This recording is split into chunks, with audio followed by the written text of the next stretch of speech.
बिस्मिल्लाहिर्रहमानिर्रहीम। 10th class chemistry Lahore board. हम कर रहे थे चैप्टर नंबर 15 स्टिचोमेट्री। हमारा नेक्स्ट टॉपिक था मॉलिक्यूलर फार्मूला।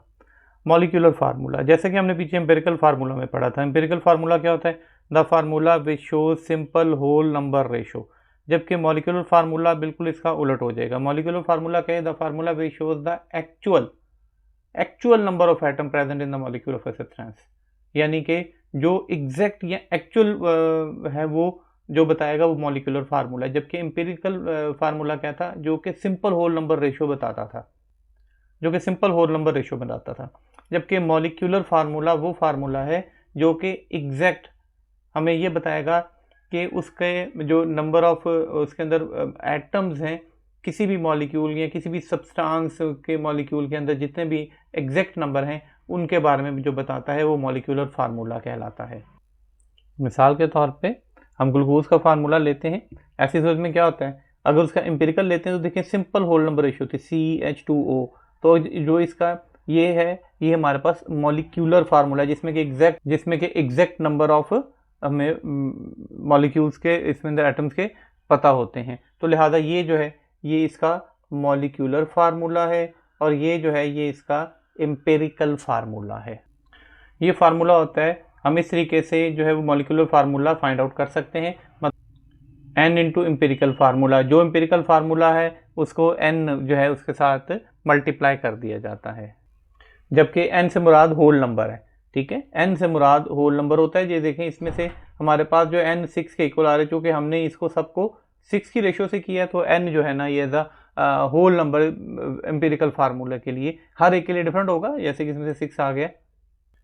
अब ये नेक्स्ट एक एग्जांपल से इसको समझते हैं। कहते हैं benzene is represented by it's empirical formula CH, यानी बेंजीन का जो एम्पिरिकल फार्मूला है वो CH है। While it's molecular mass is 78, उसका मॉलिक्यूलर मास 78 है। Find out it's molecular formula, हमने इसका मॉलिक्यूलर फार्मूला फाइंड आउट करना है। अभी देखिए एम्पिरिकल फार्मूला तो हमें गिवन है उसका CH। ऐसे ही empirical formula mass find out करते हैं। एम्पिरिकल फार्मूला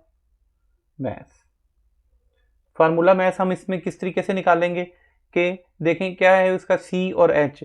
कार्बन का क्या होता है 12, हाइड्रोजन 1, तो आ गया 13।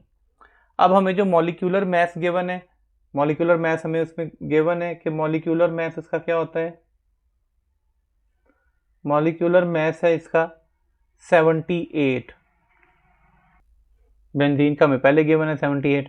तो n जो है वो क्या हो जाएगा? फिर n हमारे पास हो जाएगा मॉलिक्यूलर मैस ओवर जो एम्पिरिकल फार्मूला मैस है, ये जो गिवन है इन दोनों को। अब 13 को देखेंगे, सो 13 6 है तो n इज इक्वल टू 6।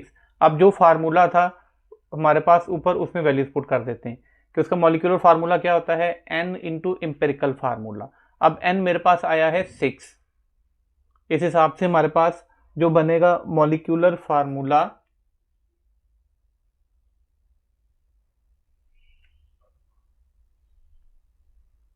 वो क्या हो जाएगा n इंटू इसका जो एम्पिरिकल फार्मूला था CH। अब n हमारे पास आया है 6, तो 6 इंटू CH, तो ये क्या हो जाएगा फिर इसका मॉलिक्यूलर फार्मूला? ये हो जाएगा C6H6। अब हमने जो है ना ये मॉलिक्यूलर फार्मूला निकल आया बेंजीन का। नेक्स्ट देखें calculation based on chemical equations, कि केमिकल इक्वेशंस के ऊपर कैलकुलेशन। असल में जब हम केमिकल रिएक्शंस को पढ़ते हैं तो जो एक केमिकल इक्वेशन है, जो एक बैलेंस केमिकल इक्वेशन है, बैलेंस केमिकल इक्वेशन किसे कहते हैं? अब इस तरफ देखें Ca, कैल्शियम कितने हैं 1, ये रिएक्टेंट्स हैं। और प्रोडक्ट्स की तरफ देखेंगे कैल्शियम कितने हैं 1 बराबर है। हाइड्रोजन कितने हैं देखें यहाँ पे 2, यहाँ पे हाइड्रोजन कितने हैं 2। हम इसके मोल्स बढ़ा सकते हैं, ये यहाँ बढ़ा सकते हैं, नीचे नहीं हम लगा सकते, ऊपर लगा सकते हैं। एक मैं एक एग्जांपल भी दे दूंगा इसके बाद आपको।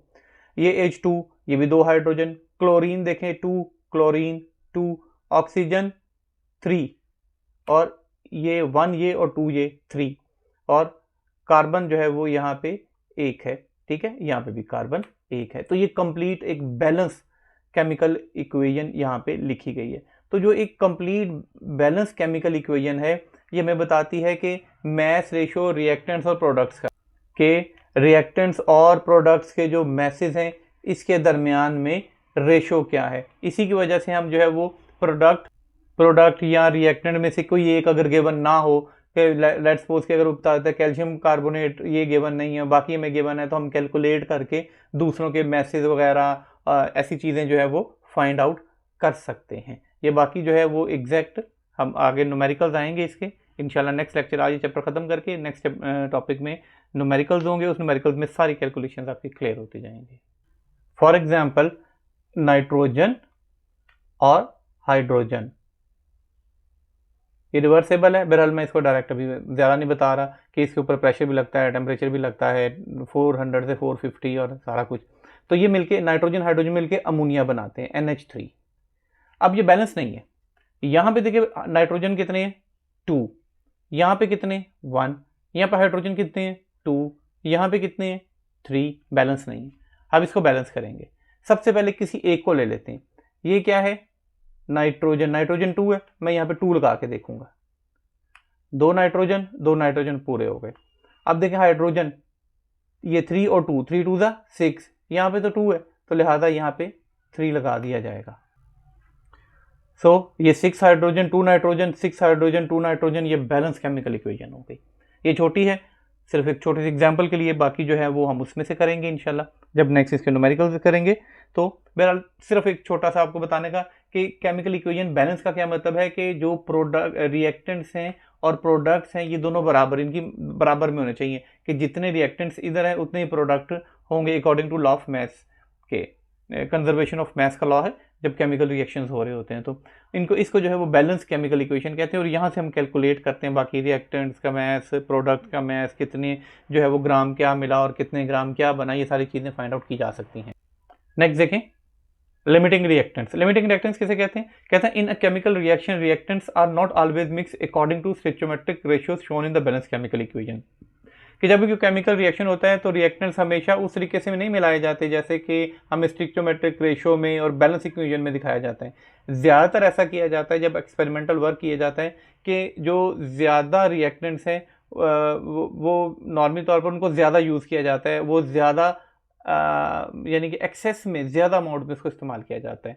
और ये जानबूझ के डेलिबरेटली करते हैं हम इस चीज़ को इंश्योर करने के लिए कि जो ज़्यादा एक्सपेंसिव रिएक्टेंट्स हैं वो यूज़ कम्प्लीटली हो जाए। देखें ना बाद वक़्त ऐसा है कि रिएक्टेंट्स बहुत ही ज़्यादा जो है वो एक्सपेंसिव होते हैं, और अगर बिल्कुल बैलेंस केमिकल रिएक्शंस की फॉर्म में जो है हम उनको डालेंगे जितनी तादाद में चाहिए, जैसे कि अभी मैंने आपको बताया 2 नाइट्रोजन हाइड्रोजन इतने मिलके बनाते हैं, अगर एग्जैक्ट इतनी ही डालेंगे तो जो रिएक्टेंट्स हैं वो कम्प्लीटली जो है ना वो मिक्सअप प्रोडक्ट्स में कन्वर्ट नहीं होंगे, वो एक बैलेंस टाइम पे आके वो रुक जाएगा। तो ऐसी सूरत में जो हमारे रिएक्टेंट्स हैं जो कि एक्सपेंसिव हैं वो ऐसे में ज़ाया हो जाएंगे, लूज मतलब उसको फिर हमारे इस्तेमाल में नहीं रहते। तो लिहाजा इसलिए उनकी तादाद को हमेशा थोड़ा ज़्यादा रखा जा सकता है ताकि प्रोडक्ट जो है फॉरवर्ड रिएक्शन वो कंटिन्यू रहे इंस्टेड ऑफ रिवर्स रिएक्शन या फिर केमिकल इक्विलिब्रियम इस्टेब्लिश ना हो, बल्कि फॉरवर्ड रिएक्शन ही चले, ज़्यादा से ज़्यादा रिएक्टेंट से हम प्रोडक्ट्स ले सकें। तो ऐसे जो होते हैं वो लिमिटिंग रिएक्टेंट जो है ना ये कहलाते हैं।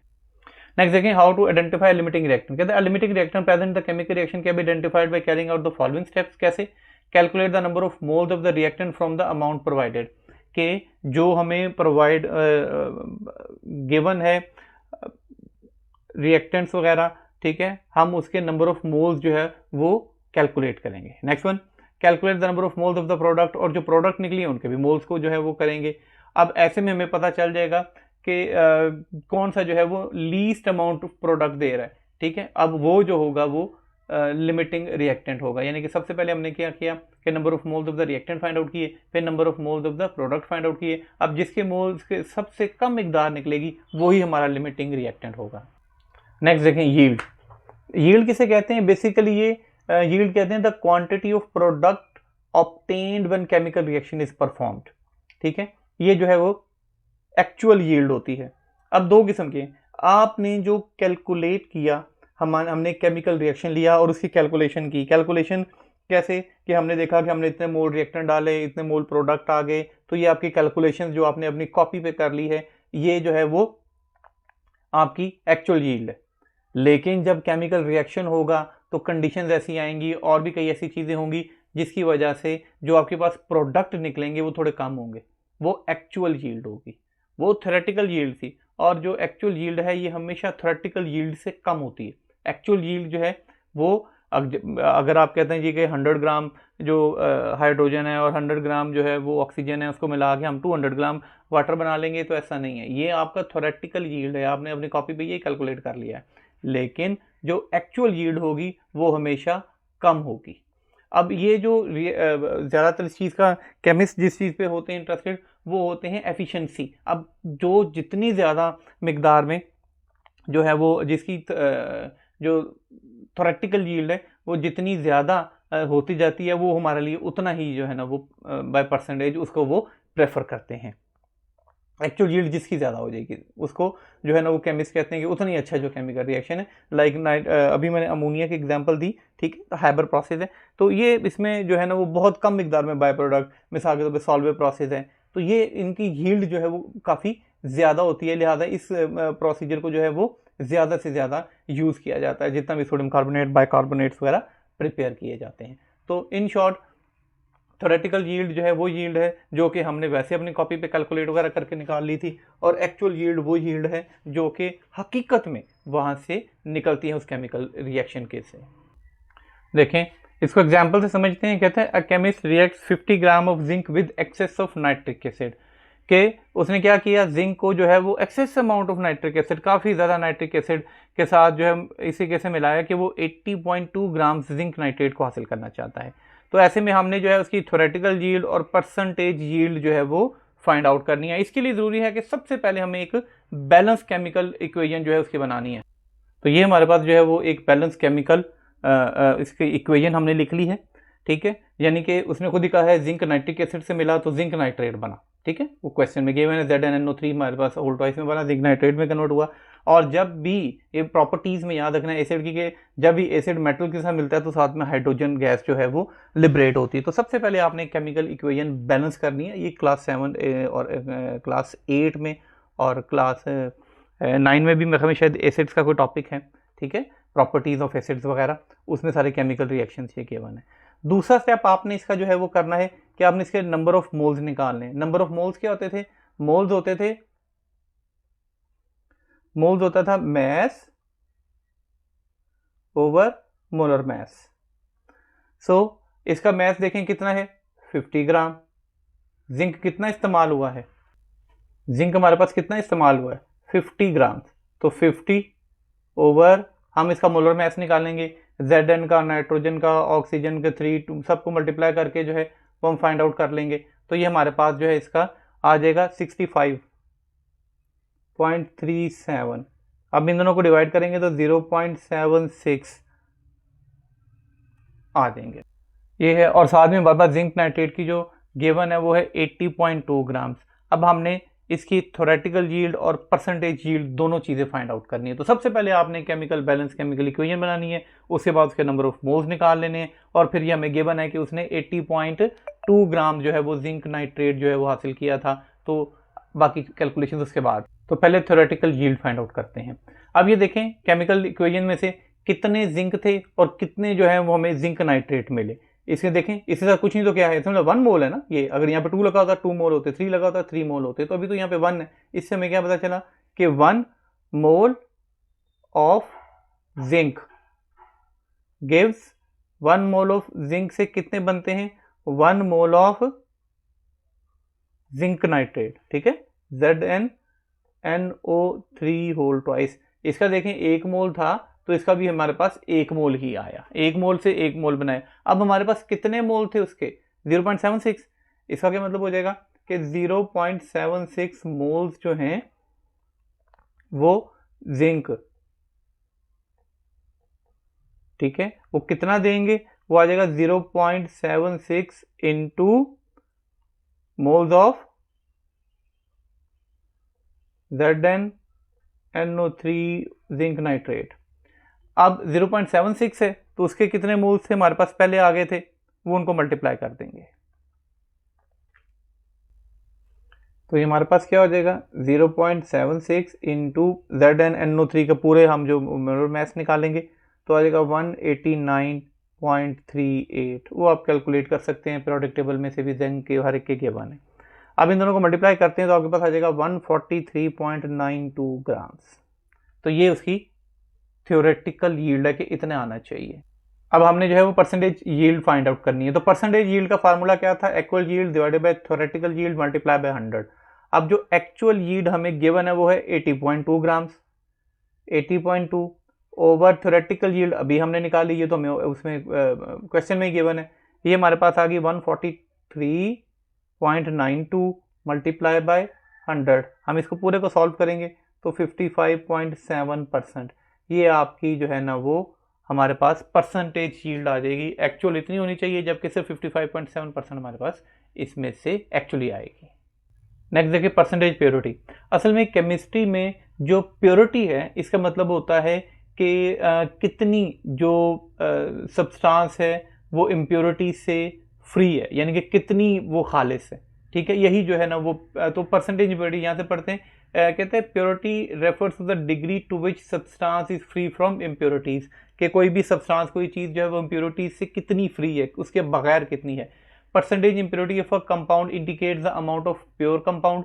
और परसेंटेज जो है ना वो उसका मतलब होता है कि हमारे पास टोटल जो है ना वो सैंपल कितना था इम्प्योर, और उसमें से हमारे पास प्योर सैंपल कितना निकला। सो इसको हम फार्मूले में ऐसे लिखेंगे, परसेंटेज प्योरिटी किसके बराबर हो जाएगा, mass of the pure sample, जो हमने प्योर सैंपल लिया उसका मैस, और total mass of impure sample, जो हमारे पास प्योर निकला वो, और नीचे जो है वो इम्प्योर निकला वो, मल्टीप्लाई बाय 100। यानी कि इससे हमें ये पता चला कि प्योरिटी बेसिकली है क्या, कि आपके पास टोटल सैंपल कितना था और उसमें से प्योर कितना निकल आया। फॉर एग्जांपल अगर आपके पास गोल्ड का पीस है, ठीक है, तो उसमें से सबसे पहले हम लिखेंगे पूरे एक उस पीस का, लेट्स सपोज के वो 200 ग्राम है, उसमें 200 ग्राम हो गया, ये उसकी total mass of impure substance है। अब जब हमने उसका एनालिसिस किया तो हमें पता चला कि इसमें से सिर्फ 50 ग्राम ऐसा है जो कि प्योर गोल्ड है। ठीक है, उसमें से फिर हमने 50 वो निकाल लिया, तो इसमें से जो इसकी प्योरिटी होगी वो क्या होगी 50 ग्राम्स। और प्योरिटी परसेंटेज क्या करेंगे, जितना प्योर निकला है 50 डिवाइडेड बाय टोटल जितना था 200 मल्टीप्लाई बाय 100, चूंकि आपने परसेंट निकालना है, जब भी परसेंट हो जाएगा तो उसको 100 से मल्टीप्लाई किया जाता है। इस चीज़ को जो है वो परसेंटेज प्योरिटी कहते हैं। हमारा आज का लेक्चर यहीं तक था। इंशाल्लाह नेक्स्ट लेक्चर में हम इस चैप्टर के न्यूमेरिकल करेंगे। Thank you.